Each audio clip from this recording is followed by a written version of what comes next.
Bismillahirrahmanirrahim. Assalamualaikum warahmatullahi wabarakatuh.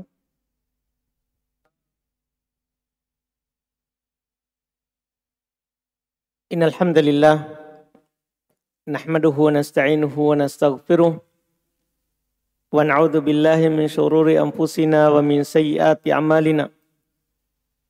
May yahdihillahu fala mudhillalah wa may yudlil fala hadiyalah.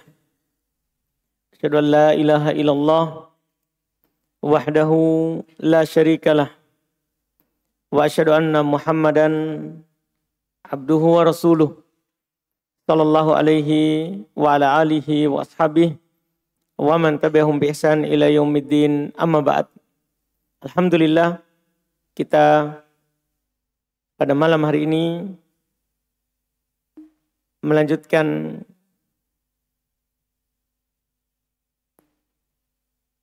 kajian dan majelis kita dalam kitab Bulughul Maram min Adillatil Ahkam karya Imam Al-Hafidh Ibn Hajar Al-Asqalani Asy-Syafi'i rahimahullah.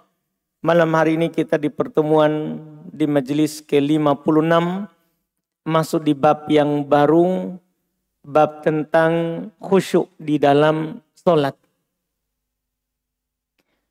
Kata Imam Al-Hafidh Ibn Hajar rahimahullah, babu al-hassi 'alal khusyuk fis shalah. Bab has, dorongan, anjuran 'alal khusyuk, untuk khusyuk fis shalah, dalam salat.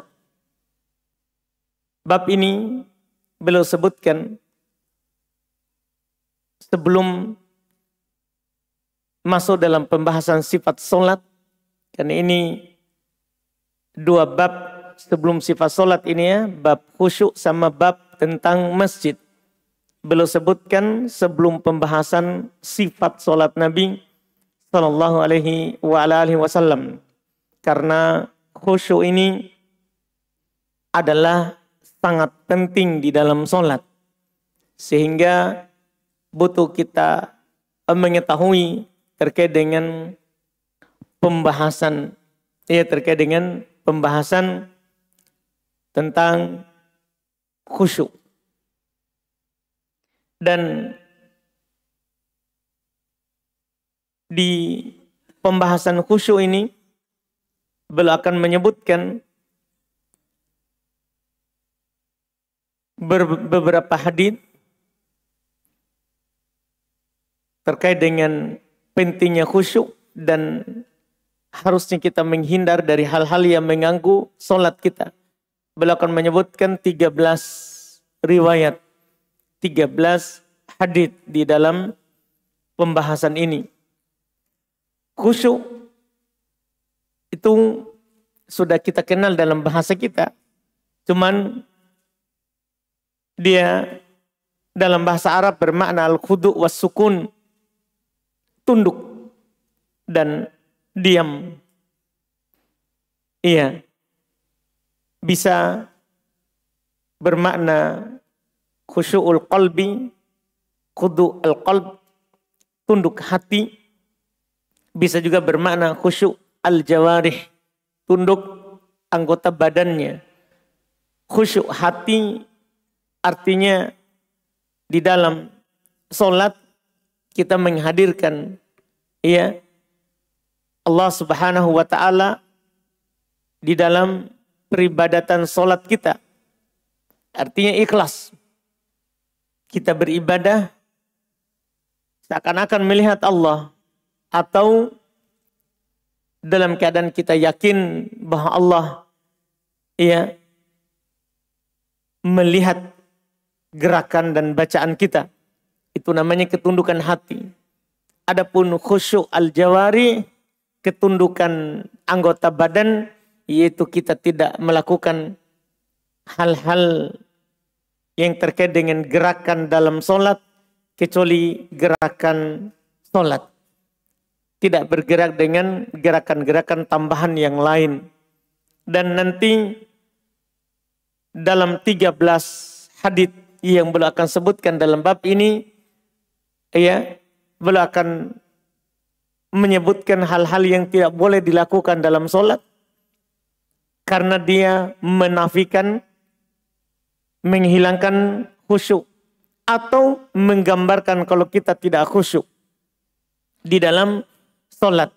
Apakah itu terkait dengan hati ataupun terkait dengan gerakan anggota badan jawarih. Maka khusyuk adalah tunduk dan tenang karena mentadaburi ucapan atau perbuatan sholat. Itu di hati, adapun digerakkan yaitu dengan meninggalkan gerakan-gerakan yang selain gerakan sholat. Selain gerakan sholat. Hadits pertama yang beliau sebutkan yaitu di kitab ini tentunya nomor 238 dan kita akan langsung membaca 239 di riwayat kedua. Kata beliau rahimahullah, an Abi Hurairah radhiyallahu taala anhu qala naha Rasulullah sallallahu alaihi wasallam ayu salli ar-rajulu mukhtasira. Muttafaqun alaihi wal lafdhu li Muslim wa ma'nahu ay yaj'ala yadahu ala qasiratih. Wa fil Bukhari an Aisyah radhiyallahu taala anha qalat anna dzalika fi'lul yahud. Ini hadits yang pertama. Kata beliau dari Abu Hurairah radhiyallahu taala anhu, beliau berkata Rasulullah sallallahu alaihi wasallam melarang orang yang sholat bertolak pinggang. Muttafaqun alaih dan lafadznya menurut riwayat Muslim. Artinya kata Al-Hafidz Ibnu Hajar, mukhtasiro artinya adalah ayyaj'ala yadahu ala khasiratih. Orang itu meletakkan tangannya pada pinggangnya. Pada pinggangnya. Dalam riwayat Al-Bukhari dari Aisyah, bahwa cara itu adalah perbuatan orang Yahudi dalam sembahyang mereka. Ini hadits pertama terkait dengan sholat dalam keadaan bertolak pinggang. Sebelum kita masuk di pembahasan lebih jauh hadits ini, para ulama sebenarnya berselisih pendapat. Tapi ini tadi tafsirnya Al-Hafidz Ibnu Hajar. Berselisih pendapat terkait dengan makna mukhtasiro. Ada yang menyatakan seperti di buku ini yang diterangkan oleh Al-Hafidz Ibnu Hajar. Ma'nahu artinya ayyaj'ala yadahu ala khasiratih. Dia jadikan tangannya di pinggangnya. Ini tafsir. Salah satu tafsir. Apa yang dikatakan oleh penulis ini? Salah satu tafsir. Iya, dari makna mukhtasira. Dia jadikan tangannya di pinggangnya. Apakah satu tangan? Itu dia simpan seperti ini. Dia satu tangan begini. Dia di pinggangnya atau dua tangan. Atau dua tangan. Ini maksud, iya, tafsirnya beliau. Dan ini merupakan tafsir dari mayoritas ahli fikih. Yang dikatakan oleh Imam Al-Hafidz Ibnu Hajar di sini, ini mayoritas ahli fikih. Ada juga di sana tafsir dari sebagian ulama fikih. Makna mukhtasiro maksudnya solatnya adalah ikhtisar. Solatnya ringkas. Cepat. Tidak ada tumakninah. Itu makna mukhtasiro. Solatnya dia lakukan dengan kilat, dengan cepat. Dia sujud seperti ayam yang mematuk makanan. Patuk naik, patuk naik. Itu makna mukhtasir. Artinya dia sholat tanpa tumakninah. Tanpa tumakninah. Ini juga diantara penafsiran mukhtasir. Ini diantara penafsiran kata mukhtasir. Dan dua-duanya bisa masuk. Walaupun tafsirnya jumhur ini yang diterima. Karena dalam riwayat Aisyah yang beliau bawakan, itu perbuatannya orang Yahudi. Itu perbuatannya orang Yahudi. Yaitu orang Yahudi kalau ibadah, mereka adalah yang penting khusyuk. Iya, yang penting apa? Iya, tenang katanya. Walaupun tangan itu mengesankan dia adalah seperti orang yang sombong. Orang yang sombong. Ini yang dikatakan oleh mayoritas. Ini makna ikhtisar. Sumber hadits. Hadits ini dari hadits Abu Hurairah. Itu diriwayatkan oleh Imam Al-Bukhari. Di Sahih Bukhari di nomor 1220. Dan Muslim di nomor 545. Perkataan Aisyah di riwayat Bukhari tadi. Itu diriwayatkan oleh Imam Al-Bukhari di nomor 3458. Derajat hadits tentunya sahih. Karena riwayat Abu Hurairah dan Aisyah itu ada di Bukhari Muslim dan ada di Bukhari. Jadi hadits sahih. Fikihnya, mayoritas ulama menafsirkan ikhtisar dengan meletakkan tangan di pinggang. Di kiri atau di kanan. Jadi kita letakkan sebelah kiri saja atau sebelah kanan saja atau dua-duanya. Itu ikhtisar namanya. Itu makna ikhtisar. Di sini saya pilih yang tafsirnya mayoritas. Tafsirnya mayoritas. Yang makna ikhtisar. Yang kedua, fikih hadits ini haramnya bertolak pinggang dalam sholat. Karena jelas Abu Hurairah mengatakan itu larangan dari Nabi. Dan kaidahnya dalam bab usul fikih, al-aslu fin nawahi lit tahrim. Asal dalam larangan itu pengharaman. Ketika ada larangan dalam ayat atau dalam hadits Nabi, maka asalnya maknanya haram. Tidak akan keluar dari makna haram kecuali ada sharif. Ada yang memalingkannya. Dari makna asal ke makna cabang. Iya. Dan hadits ini tidak ada yang memalingkannya. Itu alasan pertama. Karena Nabi larang. Alasan kedua, di riwayat Aisyah. Itu perbuatan Yahudi. Kita pahami dalam agama kita. Nabi SAW melarang kita untuk menyerupai. Iya. Orang selain kita. Bahkan Nabi mengancam orang menyerupai mereka maka bagian dari mereka. Kata Nabi, man tashabbaha biqaumin fahuwa minhum. Siapa yang menyerupai sebuah kaum maka dia termasuk darinya. Maka ini menakutkan. Ya, sholat dalam keadaan ikhtisar ini. Karena Aisyah mengatakan itu perbuatan Yahudi. Itu adalah perbuatannya Yahudi. Iya. Maka ini adalah menunjukkan diharamkannya. Karena sudah dilarang oleh Nabi dan itu juga menyerupai orang sebelum kita. Kemudian fikih ketiga, faedah ketiga. Sebab pelarangannya adalah satu, karena ini menyerupai perbuatan orang Yahudi. Dua, karena ini meletakkan tangan bukan pada tempatnya. Kita zalim. Karena kita itu di dalam sholat. Nanti akan datang pembahasannya di sifat sholat Nabi. Kita diperintahkan untuk meletakkan yang kanan di atas yang kiri. Nanti cara peletakannya juga akan dijelaskan. Iya. Terus kita boleh meletakkannya di atas dada, atau di bawah dada di atasnya pusar, atau di atas pusar, atau di bawahnya pusar. Ini boleh kita meletakkannya di situ. Yang penting kanan di atas kiri. Kalau kita bertolak pinggang, berarti kita tidak letakkan kanan di atas kiri. Berarti kita menyelisih Nabi. Iya. Dalam hadits-hadits yang sahih, bahwa Nabi meletakkan tangan kanannya di atas kiri.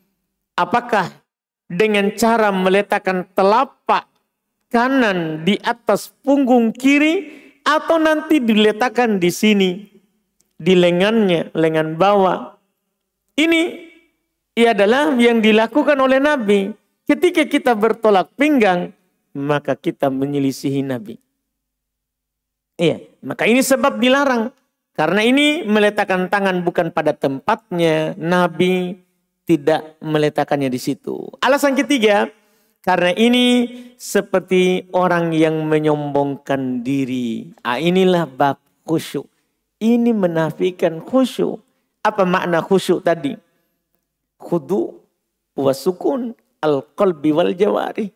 Kita tunduk hatinya dan tunduk anggota badannya. Kalau kita bertolak pinggang, berarti itu menunjukkan kita tidak khusyuk. Kita tidak tunduk kepada yang memerintahkan kita sholat. Ini kita sombong, menyombongkan diri. Iya, maka inilah sebab dilarang dari bertolak pinggang. Dilarang dari perbuatan bertolak pinggang. Ini fikih hadits yang pertama dalam bab khusyuk. Dan hadits kedua. Hadits berikutnya. Hadits ke-240. Kata beliau, itu hadits ketiga di bab ini. Kata beliau rahimahullah, wa an Anas radhiyallahu anhu qala anna Rasulullah sallallahu alaihi wasallam qala idza quddimal asya fabda'u bih qabla an tusallu al-maghriba. Muttafaqun alaih. Kata beliau dari Anas radhiyallahu anhu bahwa beliau berkata bahwa Rasulullah sallallahu alaihi wasallam bersabda, apabila makan malam telah dihidangkan, ini asya. Asya makan malam. Apabila makan malam telah dihidangkan, makanlah dulu sebelum engkau sholat maghrib. Sumber hadits ini diriwayatkan oleh Imam Al-Bukhari. Karena beliau bilang muttafaqun alaih. Disepakati atasnya. Maksudnya riwayat Imam Al-Bukhari di nomor 672. Muslim di nomor 557. Derajat hadits sahih. Fikihnya satu masalah. Hadits ini menunjukkan jika sholat telah diiqamah, sementara makanan telah dihidangkan, maka seorang mulai dengan makan sekadar kebutuhannya, kemudian dia sholat. Kenapa kita harus dahulukan makan? Di bab khusyuk. Karena kalau kita makanan sudah dihidangkan, kemudian kita sholat, maka nanti kita akan memikirkan apa? Makanan. Akhirnya menghilangkan yang namanya apa? Khusyuk. Badan di soft, tapi pikiran di mana? Di konro, coto, ayam goreng. Akhirnya nanti juga kadang sholat kita telan bebek kita, telan air liur. Gara-gara mau sekali makan, maka dahulukan makan. Dahulukan makan, kata Nabi. Kenapa? Karena akan menafikan khusyuk. Cuman mayoritas ulama mempersyaratkan ini bagi orang yang tasawuf ila ta'am, sudah mau sekali makan. Sudah ingin sekali makan. Adapun orang yang tidak ada keinginannya untuk makan, dia makan atau tidak, maka tidak akan mengganggu sholatnya, maka dia dahulukan sholat. Ini pendapat mayoritas. Walaupun di sana ada juga yang mengatakan mutlak. Pokoknya kalau hadir makanan, kita dahulukan makan. Karena di hadits tidak ada penyebutan kalau dia ingin makan. Tidak ada. Di hadits kalau ingin makan. Makanya lebih benar adalah jika makanan telah dihidangkan, dahulukan makan. Baru sholat. Apakah dia ingin atau tidak? Karena setan itu walaupun kadang kita tidak ingin, tapi setan dia perbesar-besar. Dia besar-besarkan masalah. Ada lagi tempatnya dia untuk was-waskan. Untuk bisikan kepada kita. Tadi sebenarnya tidak ingin. Tapi setan, enaknya tadi itu makanan. Tidak ada saja makanan, dia akan mengurut perut kita. Seakan-akan keluar kentut. Akan meniup-niup lubang pantat kita. Seakan-akan keluar angin. Padahal tidak ada keluar. Cuman kerjaannya dia seperti itu. Membuat kita ragu dalam sholat. Apalagi sudah memang dihidangkan makanan. Ada lagi untuk dia. Was-waskan, bisikan kepada kita. Maka dahulukan makan. Dahulukan makan. Dan ini hadits yang ada di hadapan kita ini, Nabi katakan kalau dikedepankan, dihidangkan makan malam, mulailah dengan makan sebelum sholat. Di riwayat lain, Bukhari Muslim juga, tapi ini dari Anas, di Bukhari Muslim juga dalam riwayat dari Ibnu Umar, Nabi katakan begini, Idza wudi'al asya, Idza wudi'a asya'i ahadikum, Idza wudi'a asya'u ahadikum, wa uqimatis sholah, ada lafaz qomat. Apabila telah dihidangkan makanan salah seorang dari kalian, dan sholat telah diiqomah. Jadi bukan adzan ini, iqomah. Ya, fabada'u bil asya. Maka dia mulai dengan makan. Dia mulai dengan makan. Wala ya'jal hatta yafrugu minhu. Jangan dia tergesa-gesa. Makan dengan biasa. Gak usah dia suap semua kiri kanan, ikan, lauk, apa semuanya. Enggak. Jangan dia tergesa-gesa dalam makan. Sampai dia selesai. Pokoknya dia makan dengan seperti biasa. Dia makan seperti biasa. Ini Bukhari Muslim. Bahkan dengan lafaz sudah qomat. Karena kenapa? Karena Ibnu Qayyim rahimahullah ta'ala berkata, khusyuk dalam sholat itu ruhnya sholat. Kalau tidak ada ruhnya, tidak ada sholat. Tidak ada ruhnya, maka tidak ada sholat. Tidak ada sholat. Maka ini butuh kita melakukan sebab-sebab yang membuat kita khusyuk di dalam sholat. Membuat kita khusyuk di dalam sholat. Maka dia makan tanpa tergesa-gesa. Cuman kata para ulama, mayoritas makan yang mencukupi kebutuhannya. Dia membuat dia masih terikat dengan makanan. Pokoknya dia makan yang mencukupinya. Yang mencukupinya. Ini yang disebutkan dalam masalah jika hadir. Dan di sini penyebutan makan malam itu namanya dalam usul fikih mafhum al-laqab. Penyebutan nama itu bukan pendalilan hanya makan malam. Jangan sampai kita nanti kalau makan siang berarti enggak. Harus kita sholat. Walaupun sudah qomat. Walaupun makanan sudah dihidangkan. Enggak. Ini namanya penyebutan nama, tidak ada pendalilannya di situ. Semua sholat. Makan siang, makan subuh, sama semuanya. Iya, apabila sholat diikomatkan dan makanan telah terhidangkan, walaupun itu di waktu makan siang. Di sini kan penyebutan asya, makan malam. Juga sama dengan makan siang. Juga sama dengan makan siang. Apabila makanan telah dihidangkan, maka mulailah dengan makan. Maka mulailah dengan makan. Ini yang disebutkan oleh para ulama kita rahimahumullahu ta'ala. Hadits berikutnya lagi. Hadits di 241 sekaligus 242. Kata beliau, wa an Abi Dzar radhiyallahu anhu qala Rasulullah sallallahu alaihi wasallam idza qama ahadukum fis shalah fala yamsahil hasa fa inna rahmata tuwajjihuhu.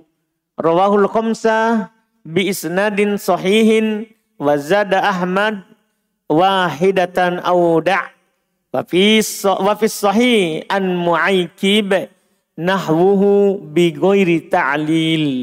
Kata beliau dari Abu Dzar radhiyallahu taala anhu, Beliau berkata bahwa Rasulullah Shallallahu Alaihi Wasallam bersabda, jika seseorang di antara kamu mendirikan sholat, maka janganlah ia mengusap butir-butir pasir yang menempel pada dahinya, karena rahmat selalu bersamanya. Riwayat Imam 5 dengan sanad yang sahih, kata Al-Hafidz Ibnu Hajar. Ahmad menambahkan, usaplah sekali atau biarkan. Usaplah sekali atau biarkan. Dalam hadits sahih dari Mu'aikib, ada hadits semisal tanpa alasan. Tanpa alasan maksudnya sesungguhnya rahmat menyertainya. Iya, ini hadits. Sumber hadits itu tentang mengusap pasir yang menempel di dahi saat sujud. Sumber hadits Abu Dzar diriwayatkan oleh Imam Ahmad, Abu Daud, Imam Ahmad di Musnad Imam Ahmad jilid 5 150, Abu Daud di nomor 945, At-Tirmidzi di nomor 379, An-Nasai di jilid 3 nomor 6, Ibnu Majah 1027, dan tambahan Imam Ahmad itu di jilid 5 163, hadits Mu'aikib itu tambahannya. Hadits Mu'aikib riwayat kedua diriwayatkan oleh Imam Al-Bukhari, karena beliau bilang dalam sahih. Dalam sahih maksudnya sahih Bukhari. Itu diriwayatkan oleh Imam Al-Bukhari nomor 1207. Dan Muslim ternyata kata mufrad dalam sahih, belum tidak bilang dalam sahihain. Dalam dua sahih. Belum bilang dalam sahih. Ternyata yang beliau inginkan adalah sahih Bukhari di nomor 1207 dan sahih Muslim di nomor 546. Tapi tanpa tambahan, karena rahmat selalu bersamanya. Tidak ada tambahan itu. Derajat hadits. Hadits Abu Dzar hasan karena jalur lain. Akan tetapi tanpa tambahan, karena rahmat selalu bersamanya. Hadits Mu'aikib sahih. Dalam istilah hadits di Bukhari Muslim tanpa tambahan, sesungguhnya rahmat bersamanya. Di Bukhari Muslim. Di luar Bukhari Muslim ada tambahan itu. Ini dihukumi dengan hadits syadz, tambahannya itu. Hadits syadz artinya seandainya pun sahih, maka ada rawi yang lebih kuat darinya yang dia selisihi, sehingga namanya syadz. Tapi kalau rawi yang dhaif yang menyelisihinya, maka tambahan ini tambahan yang mungkar. Iya, intinya adalah kita dilarang nanti mengusap pasir di jidat atau di yang lainnya, walaupun tanpa ada kata rahmat bersamanya. Rahmat, kasih sayang Allah menyertainya. Karena di Bukhari Muslim tanpa tambahan itu. Biografi Mu'aikib. Karena barusan kita melewati Mu'aikib. Nama beliau adalah Mu'aikib bin Abu Fatimah Ad-Dawsi. Beliau termasuk sahabat yang awal-awal masuk Islam dan berhijrah ke Habasyah. Kemudian ke Madinah. Beliau ikut perang Badar dan setelahnya. Dan beliau meninggal pada tahun 46 Hijriah. 46 Hijriah. Masya Allah. Yaitu dia hidup setelah Nabi 36 tahun. 36 tahun setelah Nabi. Radhiyallahu ta'ala anhu. Fikih hadits. Inti daripada pembahasan hadits tadi terkait dengan bab khusyuk. Mayoritas ulama berpendapat berdasarkan hadits ini menunjukkan makruhnya mengusap tanah atau pasir yang menempel ya lebih dari 1 kali ketika sholat. Kenapa saya bilang lebih dari 1 kali? Karena riwayat Imam Ahmad tadi. 1 kali atau tinggalkan. Paham kan? Karena riwayat Imam Ahmad sahih. Yang tidak sahih adalah tambahan rahmat bersamanya. Itu yang tidak sahih. Adapun tinggalkan atau 1 kali. Kalau memang harus 1 kali saja. Atau biarkan.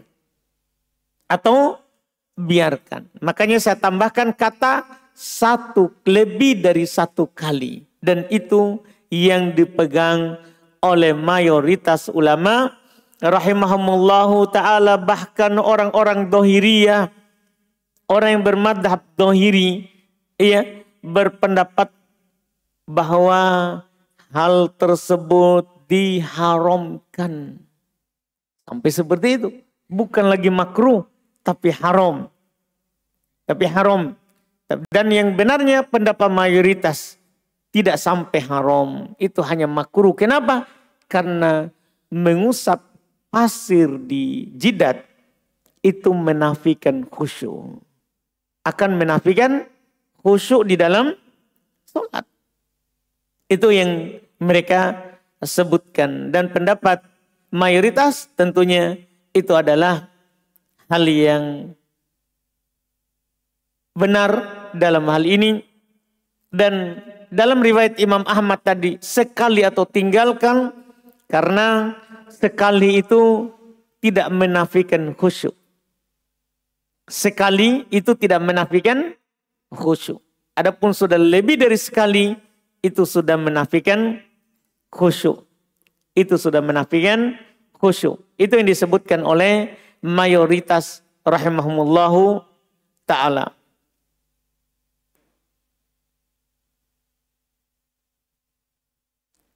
Kita masuk lagi hadis setelahnya. Ini masalah ringan ini, tapi kita lihat.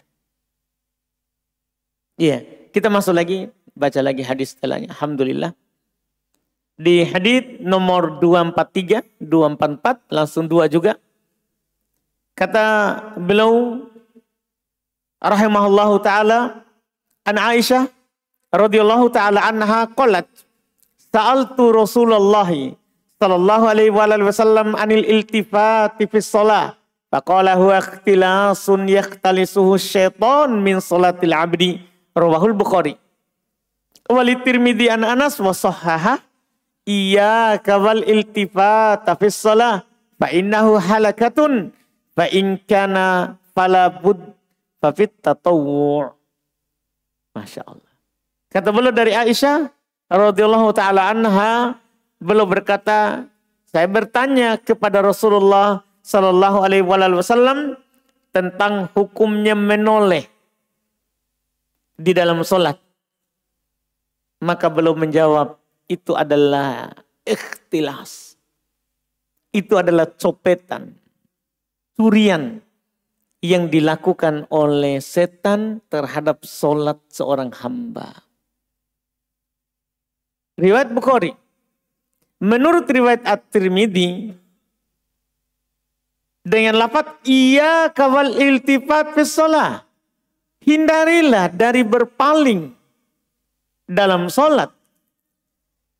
Fa innahu halaka, karena ia merusak. Fa in kana falabud, jika memang terpaksa, fa fit tatawwu, lakukan dalam salat sunnah. Lakukan dalam sholat sunnah. Ini masalah menoleh di dalam sholat. Kaitannya dengan khusyuk. Karena kalau kita menoleh itu menafikan khusyuk. Menghilangkan khusyuk. Sumber hadits. Hadits Aisyah itu diriwayatkan oleh Imam Al-Bukhari di nomor 751. Dan hadits Anas diriwayatkan oleh Imam At-Tirmidzi di nomor 589. Derajat hadits Aisyah tentunya sahih karena Bukhari, dan hadits Anas sanadnya dhaif. Itu yang peringatan iya kawal iltifat itu dhaif karena terdapat rawi yang bernama Ali ibn Zaid ibn Jad'an, dhaif. Jadi kita tidak perlu Itu Al-Hafidz Ibnu Hajar menyebutkannya sebagai pendukung hadits pertama. Iya. Sebagai pendukung hadits pertama. Tapi hadits pertama tidak perlu dukungan. Tanpa dukungan dari hadits riwayat Tirmidzi itu sudah kuat. Karena dalam riwayat Imam Al-Bukhari, fikih hadits makruhnya menoleh dalam sholat. Jelas. Karena Nabi bilang itu adalah copetan, curian yang dicuri oleh setan dari sholatnya seorang hamba. Iya. Kemudian menoleh makruh dalam sholat wajib dan sholat sunnah. Kenapa saya bilang sholat wajib dan sholat sunnah? Karena sebenarnya ada tadi hadits. Kalau memang terpaksa di sholat sunnah kan begitu. Tapi haditsnya dhaif. Sehingga ini berlaku umum. Hadits pertama yaitu hadits Aisyah. Itu di Bukhari. Itu umum. Apakah di sholat wajib atau di sholat apa? Sunnah. Kalau kita pakai riwayat Imam Tirmidzi dari Anas. Ada perkataan di akhir. Jika memang terpaksa maka dalam sholat sunnah. Cuman hadits itu apa hukumnya tadi? Dhaif. Seandainya sahih, ya kita kecualikan sholat sunnah. Karena asalnya sama antara sholat sunnah dan sholat wajib. Kecuali ada yang dikecualikan. Di sini ada pengecualian. Tapi dhaif. Sehingga tidak kita pakai. Makanya faedah ini diambil oleh para ulama kita. Bahwa menoleh dalam sholat itu makruh. Apakah itu sholat wajib ataupun sholat apa? Sunnah. Karena hadits dalam mengecualikan sholat sunnah dhaif. Hadits yang mengecualikan sholat sunnah adalah hadits yang dhaif. Iya, ini alhamdulillah terkait dengan menoleh. Kita cukupkan, Masya Allah. Ini karena fikihnya agak mudah sehingga kita mengambil malam hari ini 7 hadits. Alhamdulillah. Nikmat dari Allah kita ambil 7. Karena kadang ada nanti masanya kita tidak bisa ambil kecuali satu hadits atau 2 hadits saja. Jadi saat fikihnya mudah dan sedikit kita ambil banyak. Karena ini perjalanan panjang ini. Kita baru di nomor 244. Masih panjang perjalanan dalam kitab Bulughul Maram ini. Kita masuk di tanya jawab sambil menunggu masuknya waktu sholat.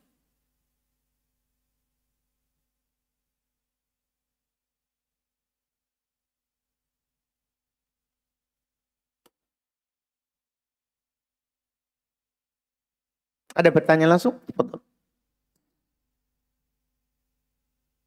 Silakan. Tunggu dulu, Pak.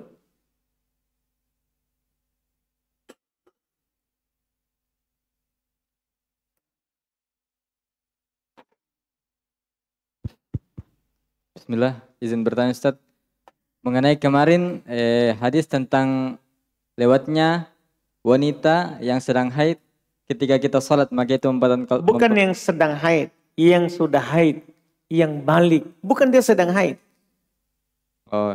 Jadi maksudnya itu yang lewat adalah wanita yang sudah haid. Maksudnya yang sudah balik. Jadi jangan salah paham ya. Bukan yang sedang haid. Dalam keadaan haid. Bukan. Yang sudah haid. Artinya sudah berusia balik. Paham saudara? Syukran Ustaz. Masih ada lagi? Silakan. Ini ada pertanyaan pertama. Apa Ustaz? Mana yang benar? Kalau sholat kita menghadap ke depan atau menghadap tempat sujud? Mohon penjelasannya Ustaz. Akan datang sebenarnya nanti ini. Ya, ada hadits bahwa hadits Aisyah bahwa Nabi SAW ketika sholat itu tidak pernah itu matanya berpaling dari tempat sujud. Cuma nanti akan datang pembahasannya hadits itu adalah hadits yang dhaif. Hadits yang dhaif. Yang sahih Bukhari Muslim adalah bahwa Nabi SAW memandang ke depan. Bahkan belum lihat tembok masjidnya. Belum melihat tembok masjidnya. Waktu sholat di rumah, nanti juga akan datang haditsnya. Nabi lihat ke tirainya Aisyah. Setelah itu beliau katakan, ini tiraimu ini mengganggu saya tadi dalam sholat. Maka singkirkanlah. Ini menunjukkan Nabi pandang ke depan. Akan datang nanti insya Allah dalam masalah pandangan itu di mana saat kita sholat. Wallahualam.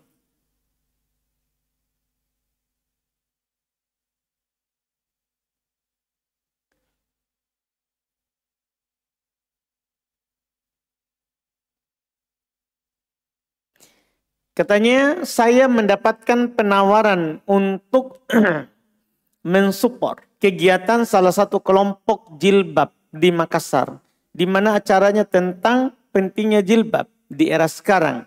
Apakah boleh saya mensupport kegiatan seperti ini?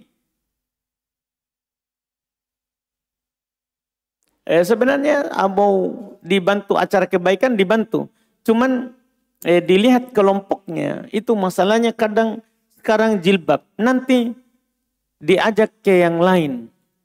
Diajak yang lain. Tapi kalau memang untuk mendakwakan bahwa pentingnya Islam, pentingnya jilbab, bahkan bukan di era sekarang ini, di era dulu dan sekarang, memang karena tidak akan baik generasi akhir dari umat ini, kecuali apa yang generasi awal dulu baik dengannya. Ketika dulu generasi awal baik dengan bercadar, maka kita tidak akan baik kecuali dengan itu. Kalau maksudnya hanya mendakwakan orang menampakkan bahwa berhijab dengan hijab syar'i itu penting, kita support semuanya. Cuman karena kita sebutkan kelompok, kadang kelompok itu masalahnya begitu. Iya. Jangan sampai nanti ujung-ujungnya adalah dakwah ke kelompok. Dakwah ke kelompok. Tapi selama itu kegiatan baik, bismillah kita bantu. Kita bantu. Iya, apapun perbuatan baik itu kita bantu, kita dapat pahala dari membantu kebaikan. Apalagi masalah membantu ya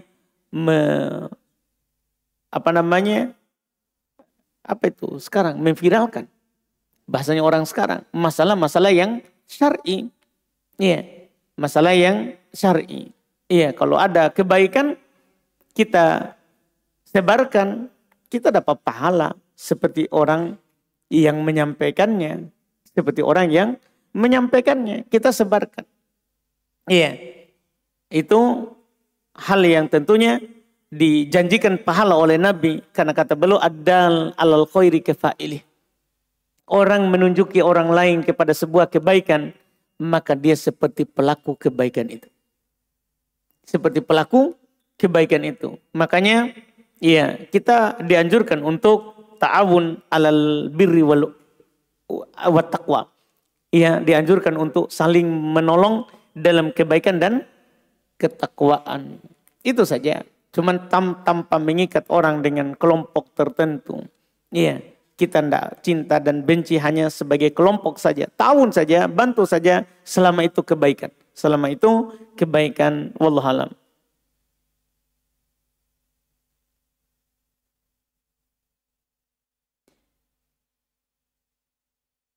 Bagaimana cara jika ingin meniatkan amalan yang dilakukan sampai pahalanya kepada keluarga yang telah meninggal? Apakah ada hal lain atau apa saja yang bisa kami lakukan untuk membantu dan meringankan keluarga kami yang telah meninggal?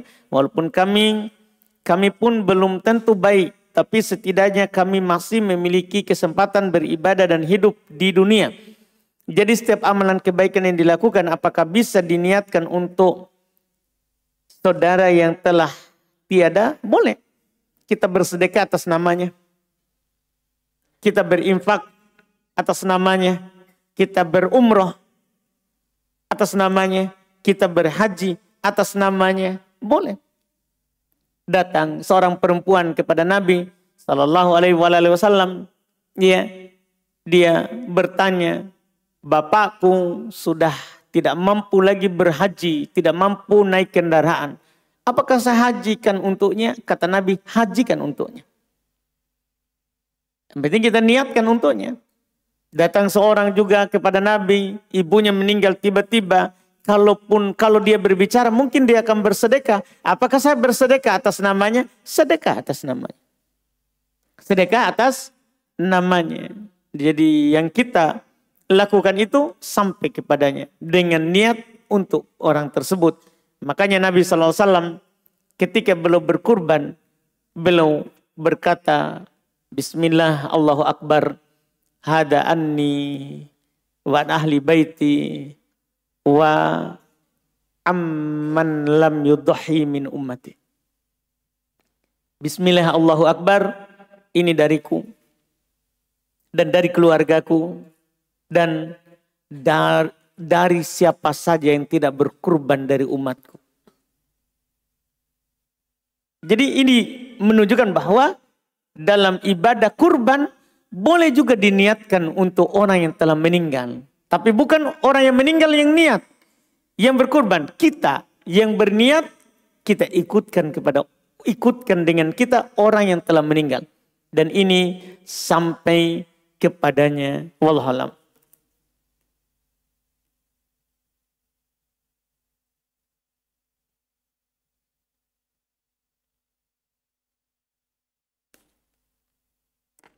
Kita adzan dulu.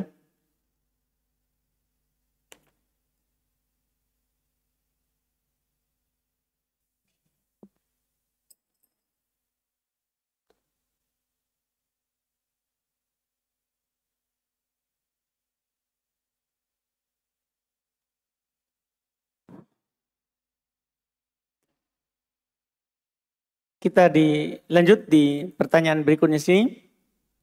Jika kita berpuasa dimulai dari 1 Dzulhijjah hingga 9 Dzulhijjah. Namun qadarullah haid pada pagi hari di 9 Dzulhijjah.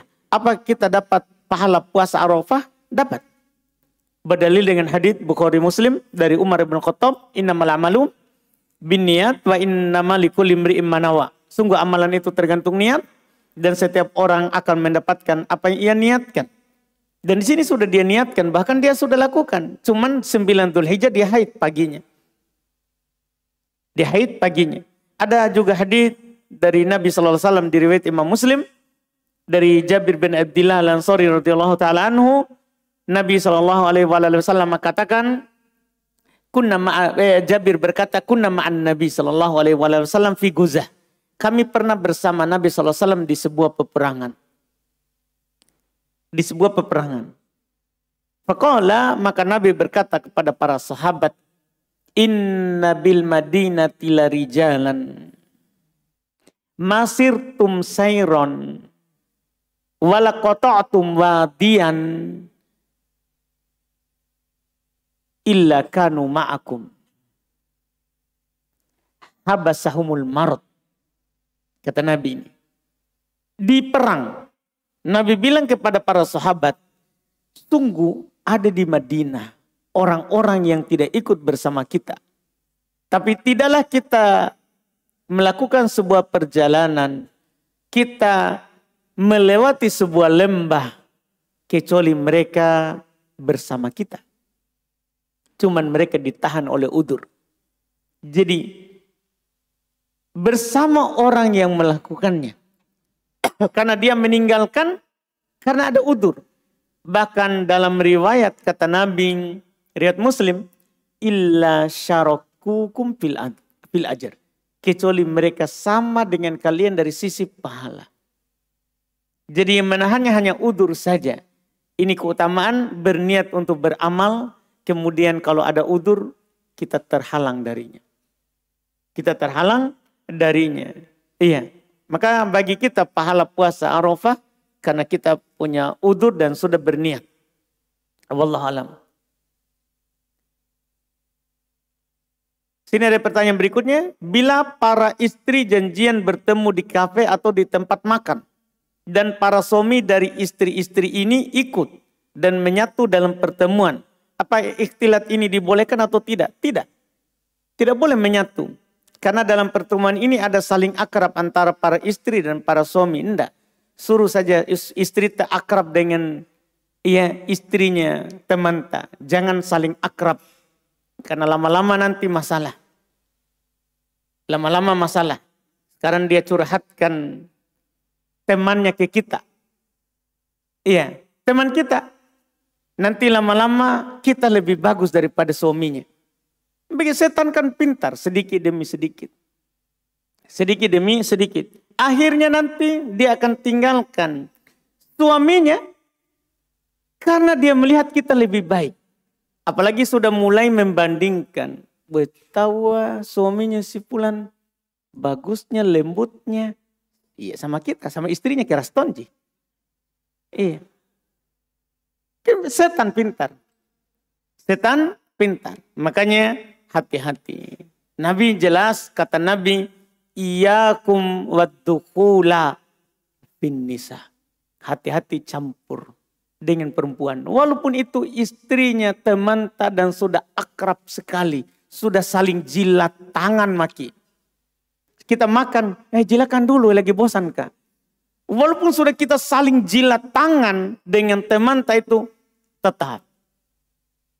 tetap kita harus ikut arahan Nabi. Hati-hati bercampur baur dengan perempuan.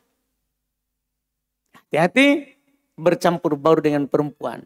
Walaupun akrab, bayangkan saat Nabi bilang begitu tadi. Hati-hati dari masuk di perempuan, campur baur dengannya. Seorang perempuan, seorang laki-laki dari Ansor, orang Madinah, membantu Nabi. Berkata, ya Rasulullah bagaimana ipar? Siapakah yang lebih dekat dengan istri tak? Melebihi adiknya, kakaknya. Iya kan? Siapa yang lebih dekat? Ini serahim. Bagaimana dengan iparnya suami? Saudarinya istri. Kata Nabi apa? Al-maut. Ipar itu kebinasaan. Ipar kebinasaan. Bagaimana kalau bukan ipar? Hanya istri teman tak? Apa kita aman? Merasa aman darinya? Tidak boleh. Kita aman dari sisi kepercayaan, tapi untuk tidak ada batasan, tidak. Untuk tidak ada batasan, tidak. Tidak boleh dibuka itu. Karena setiap domba pasti ada serigala yang memburunya. Pasti. Setan pintar. Jangan dibuka ini. Maka kita kalau memang harus berkumpul, kasih pisah saja meja. Apa susahnya? Para istri bercerita sesama mereka. Ya, suami bercerita sesama suami. Bercerita sesama suami. Tidak perlu kita satu meja untuk semuanya. Itu bahaya nanti. Itu bahaya. Ingat saudara saja. Saudarinya istri saja. Kita diingatkan hati-hati darinya. Apalagi bukan saudarinya. Bukan saudarinya. Iya. Istri saja mensifati temannya ke suami.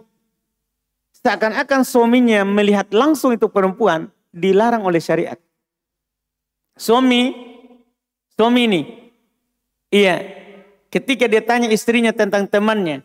Kemudian dia istrinya menceritakan. Tentang temannya perempuan. Hanya cerita, bukan gabung. Hanya cerita. Saya temanku tadi, Masya Allah, rambutnya, hidungnya, mancungnya tahu wah. Yang satu, peseknya. Dia cerita begitu, seakan-akan suaminya melihat langsung. Itu dilarang oleh syariat. Bagaimana kalau bergabung? Dihindari hal seperti itu. Dihindari hal yang seperti itu. Iya, karena itu bahaya. Itu bahaya. Tidak dilarang orang pergi makan keluar, pergi kumpul, tidak dilarang. Tapi batasan syariat tetap dijaga. Batasan syariat tetap dijaga. Wallahualam.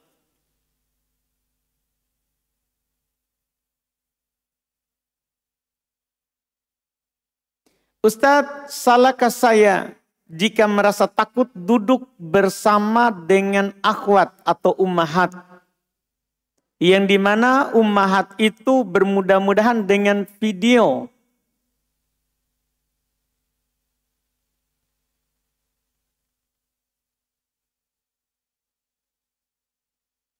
sangat bermudahan dengan video, yang selalu memvideokan dirinya dengan segala rutinitas dirinya, keluarga, dan terkadang ikut mengambil gambar ummahat yang lainnya, bahkan mengikutkan suara dengan jelas dalam video tersebut, lalu memposting di WA dan lainnya.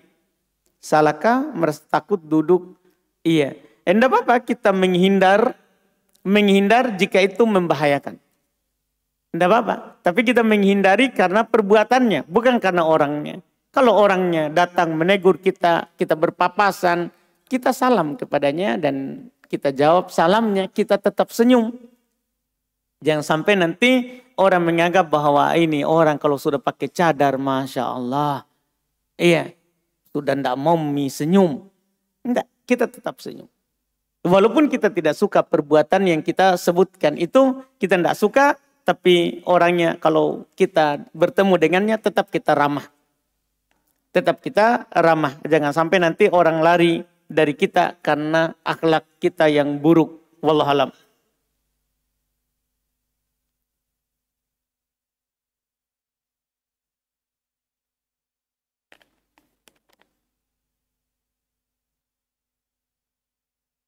Ustadz, apakah saya boleh bersedekah dari uang suami, dari hasil kerjanya yang dia berikan setiap bulan tanpa sepengetahuannya? Tergantung. Yang diberikan oleh suami kepada istri itu ada dua. Pertama, itu memang uang belanja jatahnya dia. Karena sebagai istri, dia punya hak untuk dikasih uang belanja sendiri. Sebagaimana dia juga kita tuntut hak kita. Karena Allah berfirman, ya, walahunna mitlul ladzi alaihin. Untuk mereka nafkah pemberian sesuai dengan yang diwajibkan kepada mereka. Dia wajib mengurus kita. Siapkan makanan, bersihkan rumah, cucikan baju, urus anak, maka kita harus berikan nafkahnya. Karena dia yang telah melayani kita. Ya kan? Coba pikirkan bagaimana kalau kita ambil pembantu. Berapa kita kasih kira-kira sebulan? Gaji pembantu tak? Maka kalau kita tidak punya pembantu, istri yang kerjakan itu semua, kita kasih yang menjadi haknya. Karena dia telah bekerja untuk kita. Itu yang disebutkan. Jadi wajib kalau itu yang diinginkan oleh penanya, yaitu memang uang itu adalah haknya dari suami atas baktinya, maka bebas dia sedekahkan. Boleh dia tabung, boleh dia sedekahkan kepada kerabatnya, ibunya, ayahnya, saudaranya, dan orang lain, dan kegiatan-kegiatan lain. Adapun itu yang jenis kedua, dia adalah uang dari suami setiap bulan, tapi memang adalah untuk kebutuhan bersama. Selain yang tadi. Kalau tadi nafkah wajib yang kita kasih istri, itu wajib itu. Disepakati oleh seluruh ulama madhab. Bahwa kita wajib memberikan istri uang belanja untuk dia.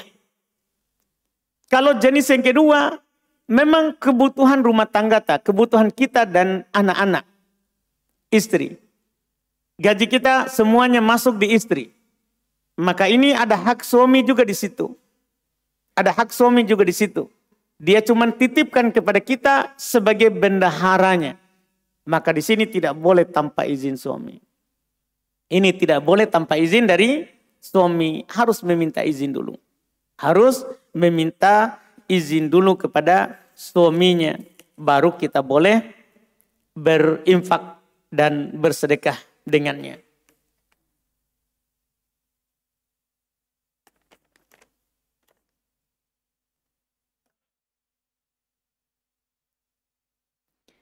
Afwan Ustadz, apa hukumnya mandi biasa dengan cara mandi wajib? Tidak sunnah. Mandi biasa dengan cara mandi wajib tidak sunnah. Karena hanya mandi wajib lah yang sunnah dengan mandi wajib. Iya, itu berwudu dengan sempurna. Iya, adapun mandi biasa tidak sunnah kita lakukan seperti mandi wajib. Wallahualam.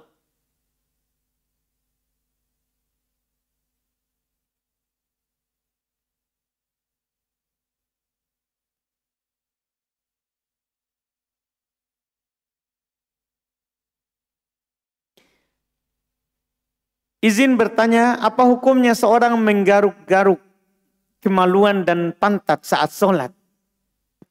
Ya, jadi orang sholat ya, dia khusyuk.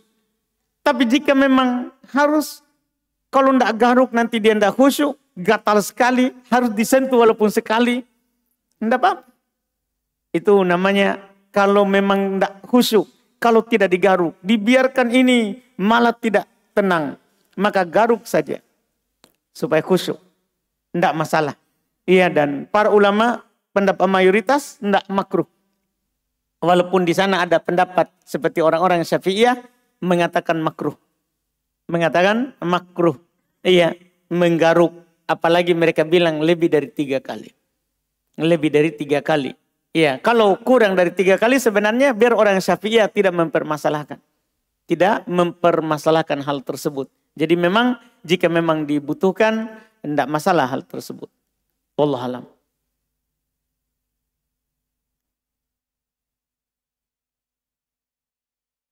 Apa hukumnya memukul kepala? Kepalanya siapa? Hah? Kepala sendiri. Itu gimana? Kepalanya orang. Iya. Kita dilarang memukul wajah. Kita dilarang memukul wajah. Wallahu a'lam. Apakah syirik kecil mengeluarkan pelakunya dari Islam dan bagaimana jika wafat di atasnya? Tidak. Syirik kecil tidak mengeluarkan pelakunya dari Islam. Jika dia wafat di atasnya, maka tentunya dia tidak diampuni oleh Allah dosanya itu, dalam artian dia akan diazab sesuai dengan dosanya. Dia akan diazab sesuai dengan dosa kecilnya dan dosa syirik kecilnya dan tidak kekal dalam neraka. Tidak kekal di dalam neraka. Wallahu a'lam.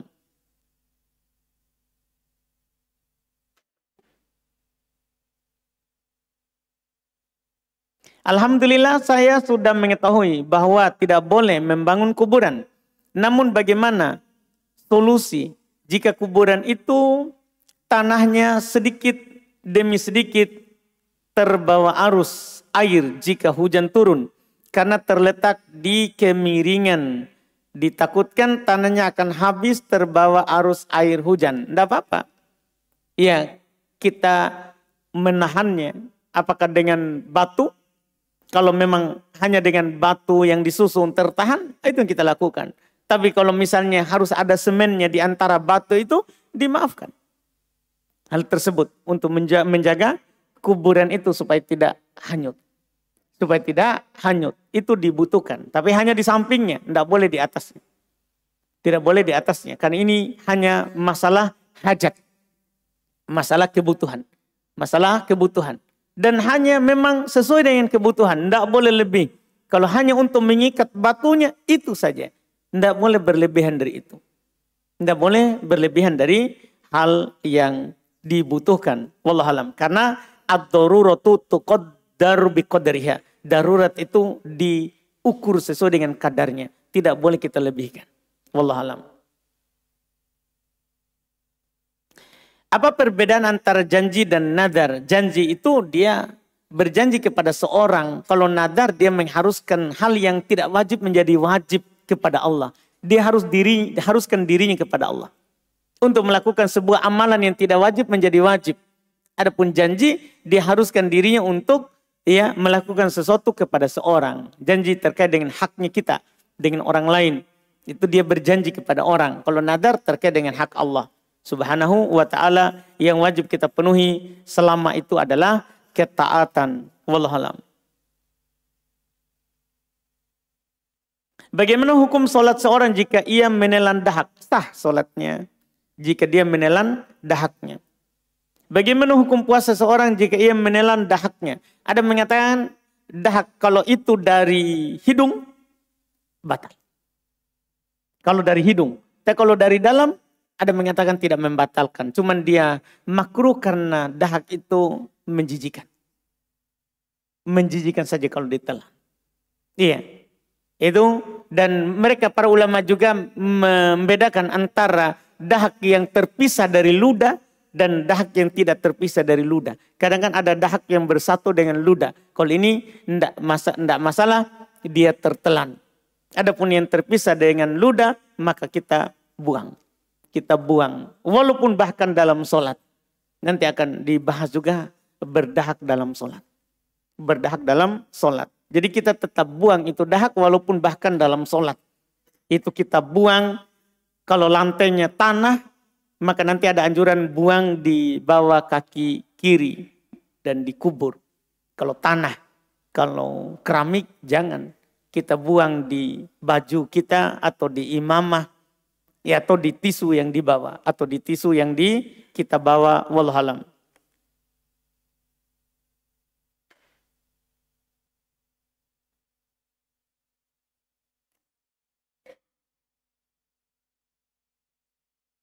Apakah benar menuntut ilmu itu seperti jihad di jalan Allah? Benar.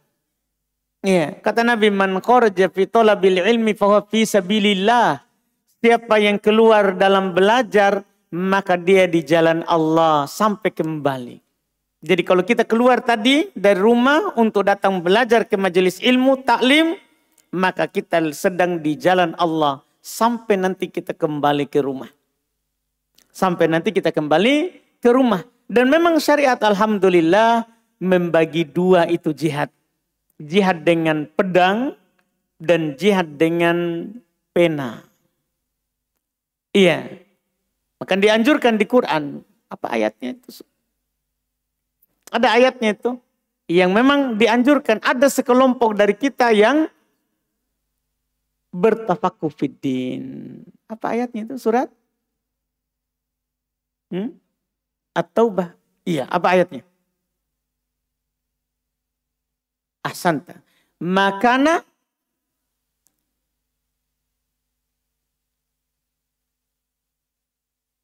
wa makanal mu'minun, begitu Sultan? Saudara, mana ini hafalan ini? Hilang ke? Agak ragu-ragu ayatnya ini. Gimana ini? Siapa hafal Quran? Anak tahfidz ini. Mana itu anak tahfidz? Kasih dulu kita ini ayat. Supaya jelas bahwa kita ini keluar belajar itu jihad. Apalagi di masa sekarang ini tidak ada seruan jihad. Tidak ada seruan jihad dari pemerintah. Maka inilah jihad tak. Datang keluar belajar maghrib isya. Inilah dibilang jihad. Tapi saya mau sebutkan itu ayat. Bantu dulu.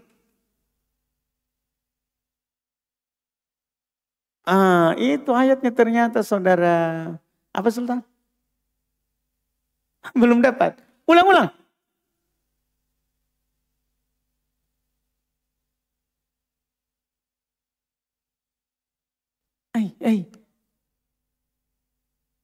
Kas jelas ke? Falaula nafaro. Kenapa nafaro?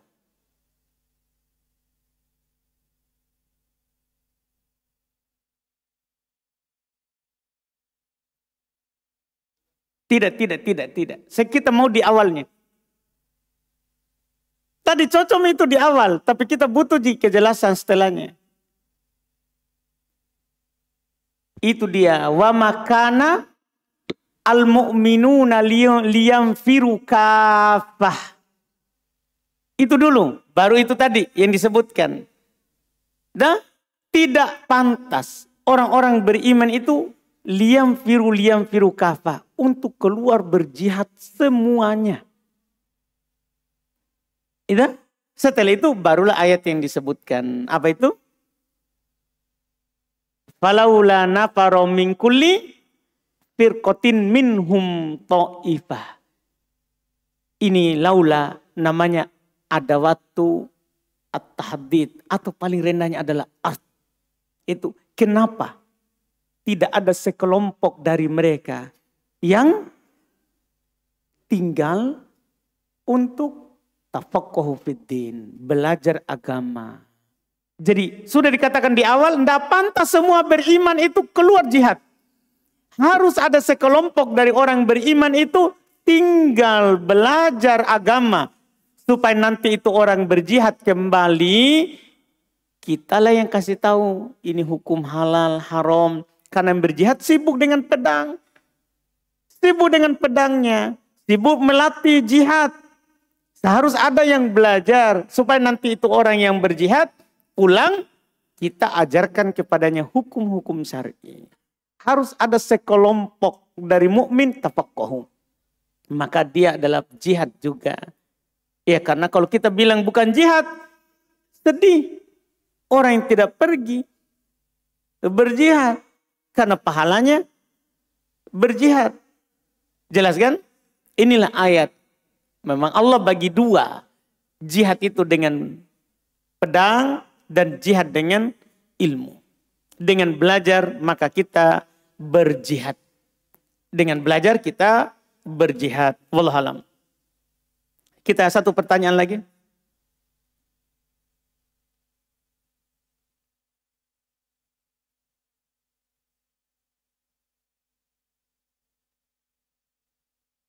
Bah, Masya Allah. Ini permintaan dauro ya.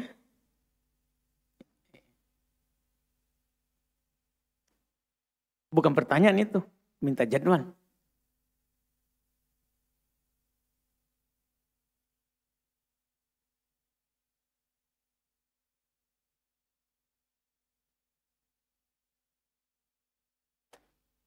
Sini katanya, apa betul bahwa Nabi tidak pernah adzan selama hidupnya? Kalau memang betul, apa alasannya? Wallahualam untuk yang pertama. Kalau yang kedua, waktu Abdullah bin Zaid memimpikan adzan, itu Nabi berkata memang kepadanya, ajarkan kepada Bilal.